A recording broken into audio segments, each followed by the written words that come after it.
জুলাই সনদ বাস্তবায়নে প্রধান উপদেষ্টার অধ্যাদেশ জারির দাবি উদ্ভট। সেই সাথে ঐকমত্য কমিশন জাতির সাথে প্রতারণা করেছে বিএনপির এমন মন্তব্য যৌক্তিক বলে মনে করেন সংবিধান বিশেষজ্ঞ শাহদিন মালিক। তবে প্রকৃত সত্য একদিন বেরিয়ে আসবে বলে জানিয়েছেন জাতীয় ঐকমত্য কমিশন সদস্য ও নির্বাচন ব্যবস্থা সংস্কার কমিশনের প্রধান ডক্টর বদিউল আলম মজুমদার। উলুল রানীর রিপোর্ট।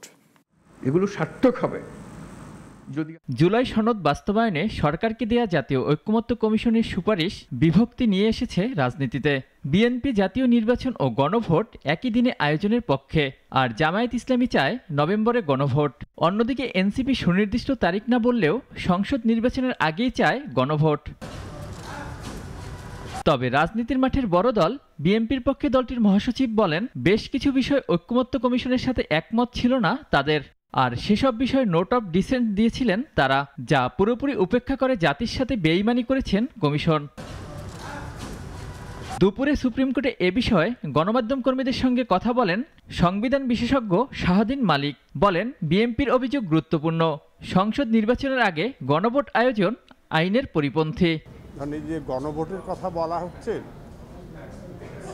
দুনিয়ার সব দেশের রেওয়াজ হলো একটা প্রস্তাব সংসদে পাস হবে, তারপরে জনগণের কাছে গণভোটে যাওয়া হবে।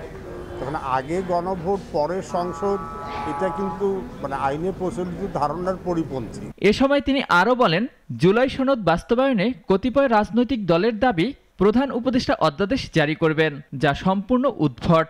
একজনের কাজ আইন পাস করা, একজনের কাজ বিচার করা, একজনের কাজ দেশ পরিচালনা করা।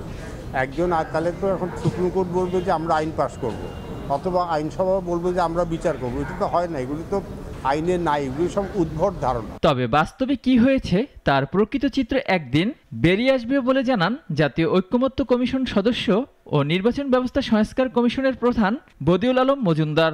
একটাই বাক্য আমি বলবো এর উত্তরে, ট্রুথ শ্যাল ট্রায়াম্ফ, যে সত্য একদিন বেরিয়ে আসবে। আগামী ফেব্রুয়ারিতে নির্বাচন হওয়া প্রয়োজন বলেও মন্তব্য করেন ঐকমত্য কমিশনের এ সদস্য। ওয়ালিউল রনি, নাগরিক, ঢাকা।